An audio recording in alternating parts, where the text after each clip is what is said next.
চট্টগ্রাম নগরের জলাবদ্ধতা নিরসনে এবার সম্পূর্ণ স্বেচ্ছাশ্রমে খাল খনন করছে বিএনপি।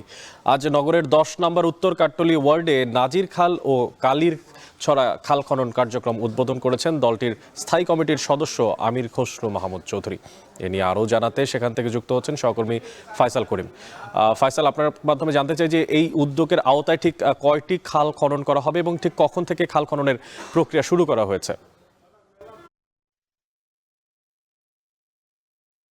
আসলে নগরীতে কিন্তু বর্তমানে 4টি প্রকল্পে প্রায় 14,500 কোটি টাকার বাজেটে কাজ করা হচ্ছে নগরে 36টি খালকে ঘিরে, এবং এর বাইরে কিন্তু অনেক খাল রয়ে গেছে এবং অনেক খালই আসলে আবর্জনার ভাগারে পরিণত হয়েছে, যে কারণে আমরা দেখছি বিভিন্ন রাজনৈতিক দল কিন্তু খাল খননে এগিয়ে আসছে। বিশেষ করে সামনের বর্ষাকে ঘিরে আমরা এর আগে দেখেছি জামায়াত নেতাকর্মীরা খাল খনন শুরু করেছিল, এবং আজকে যেটি দেখছি যে চট্টগ্রামের কাট্টলী এলাকায় এখানে খাল খনন কার্যক্রমের উদ্বোধন করা হয়েছে।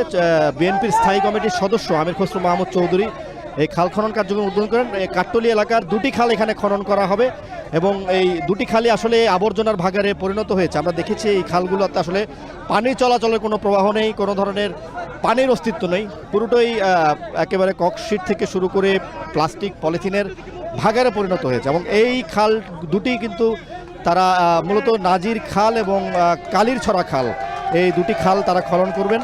এবং তারা বলেছেন যে আসলে যারা ওয়ার্ডের নেতাকর্মী আছেন, চট্টগ্রাম মহানগরীর নেতাকর্মী আছেন, তারা প্রায় 700 জনের মতো নেতাকর্মী স্বেচ্ছাশ্রমে এই খালটি খনন করবেন, এবং এটিতে কিন্তু নিজস্ব অর্থায়ন করা হবে। এবং বলা হচ্ছে যে আসলে এখানে বাজেট ধরা হয়েছে প্রায় 1 কোটি টাকা, এবং আগামী 1 মাস ধরে এই খাল 2টি খনন করবেন বিএনপির নেতাকর্মীরা। এবং আমরা দেখেছি এখানে চট্টগ্রামের বিভিন্ন বিএনপি নেতাকর্মীর সাথে নগরের যিনি মেয়র আছেন ডাক্তার সাদাত হোসেন, তিনিও উপস্থিত হয়েছেন, এবং তিনি এই কার্যক্রমকে সাধুবাদ জানিয়েছেন। তিনি বলছেন যে আসলে এই সেবা সংস্থাগুলো যেখানে কুলিয়ে উঠতে পারছে না, বা যেই খালগুলো আসলে এখনও খননের বাইরে থেকে গেছে বা প্রকল্পের বাইরে থেকে গেছে, সেগুলোতে যদি জনগণের সহায়তা পাওয়া যায়, রাজনৈতিক দলগুলোর সহায়তা পাওয়া যায়, সেক্ষেত্রে এটি আসলে চট্টগ্রামের জলাবদ্ধতা নিরসনের জন্য একটি বড় ভূমিকা রাখবে।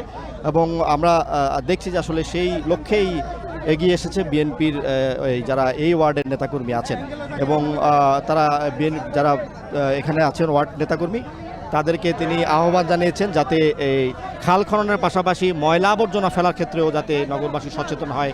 এবং তিনি বলেছেন যে আসলে চট্টগ্রামের 36টি খালের বাইরে যে 21টি খাল রয়েছে, সেগুলো খননে সিটি কর্পোরেশন একটি বাজেট দিয়েছে সরকারের কাছে, 398 কোটি টাকার বাজেট। এর আওতায় 1600 কিলোমিটার নালা যেমন পরিষ্কার করা হবে, তেমনি 21টি খাল খননের জন্য সিটি কর্পোরেশন তৎপর হবে।